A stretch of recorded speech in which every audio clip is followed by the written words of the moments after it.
Piliin ang titik sa mga sumusunod na katanungan. Number 1. Patuloy na naging pagsisikap ng Asian na matayuin ang pakalingang panikunan, pakikiduma, pagkultura at pangkultura. Pamagitan ng magsasagawa ng mga hakbang bilang pagtukod sa industriya at pagkulay.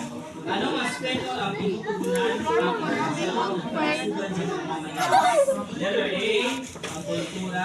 Letter B, pang-ekonomiya. Letter B, pang-politika. Letter D, pang-lipunan. What is the answer? A, pang-kultura. Letter B, pang-politika. Letter C, pang-ekonomiya.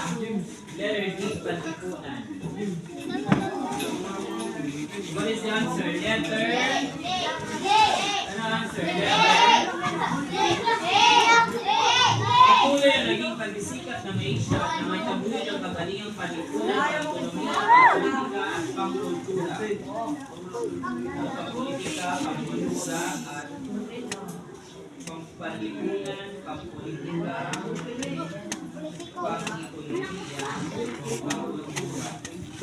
Sa pamamagitan ng magsasagawa ng mga habang bilang pagtugon ng likas kayang pamilya, anong aspeto ang tinutugon ang edukasyon at kalusugan ng mamamayan? A, pang-kultura. Letter B, pang-politika. Letter C, pang-ekonomiya. Letter D, pang-lipunan.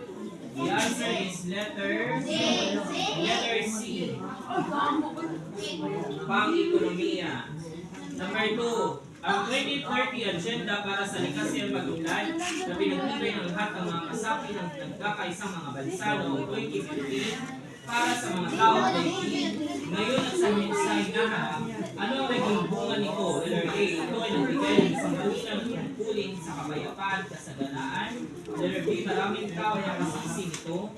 Letter C, pinagdiwang ang UN 2024 na Oktubre taon-taon. Dumami ang mga produkto at serbisyo. Naka-answer. Letter A. Ito ay nagbigay ng isang malinaw na tungkulin sa kapayapaan at kasaganaan. Number 3. Pangunahin na sa tunguhin ng ASEAN ang pagsusulong ng Sustainable Development Goals sa SDGs na siyang isang pagbiyak at panawagan para sa pagkilos ng lahat ng bansang maunlad at umuunlad. Sa isang pandaigdigang pakikipagsosyo, ilan ang SDGs? Letter A, 20, letter B, 17, letter C, 16, letter D, 30. Letter B, 17. Letter B? Chika ka? Number 4.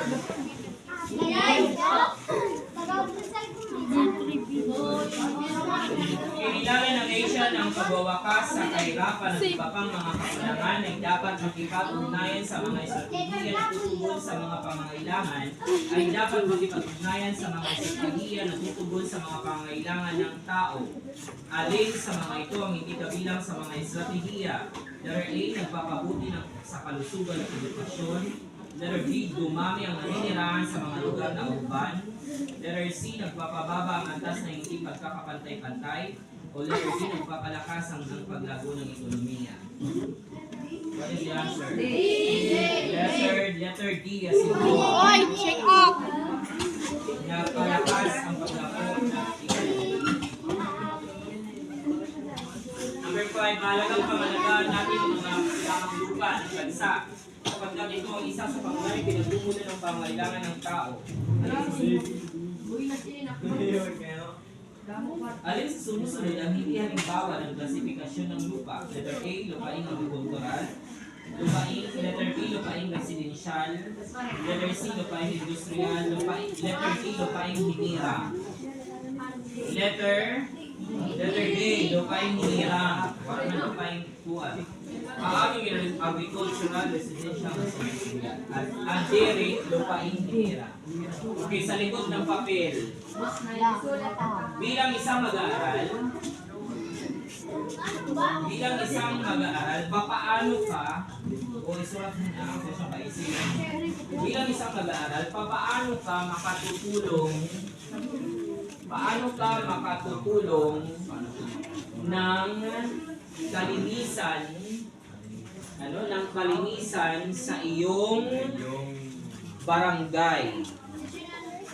Bilang isang mag-aaral, papaano ka makatutulong?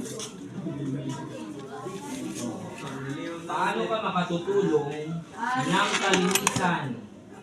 Kalinisan doon, dili marigsap nga, sige lang, pilak basura o nano. Sa iyong barangay. Barangay ngayon ang pinag-uusapan. Okay? Sunod, number 2. Ano ang kahulugan ng likas na yaman? Ano ang kahulugan ng likas? Ano? Ha? Kahulugan ng likas na yaman. Ano mga bagtik ako lalim. Anong kahulugan? Okay, good for 5 minutes.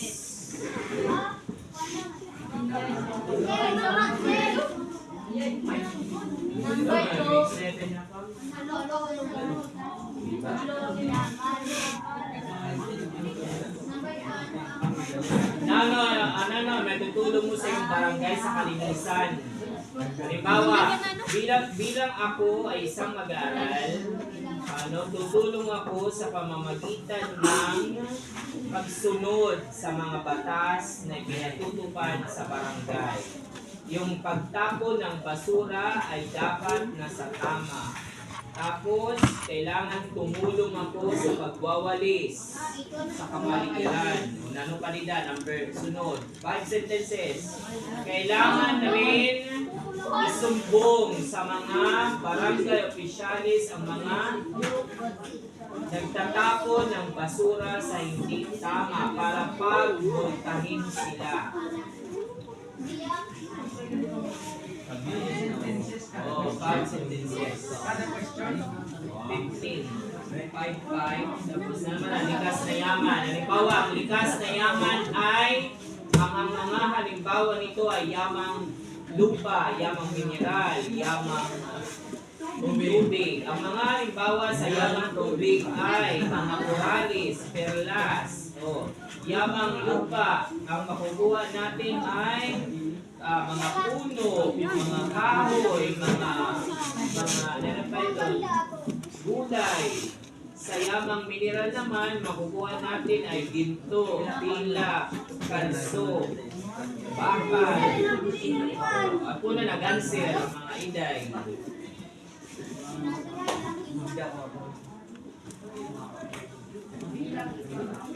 Ano na ito pag-answer na?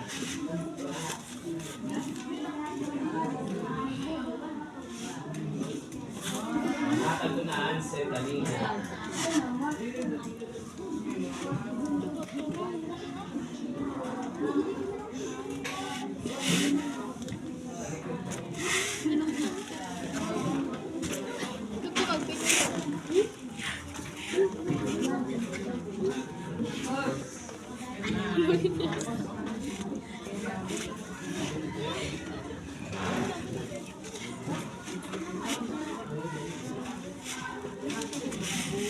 Kailangan ko chinila sa dingin.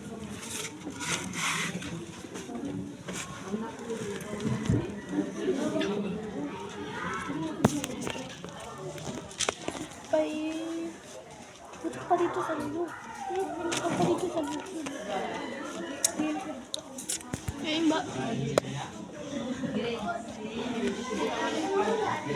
Sayang na imot si mo. Kamot.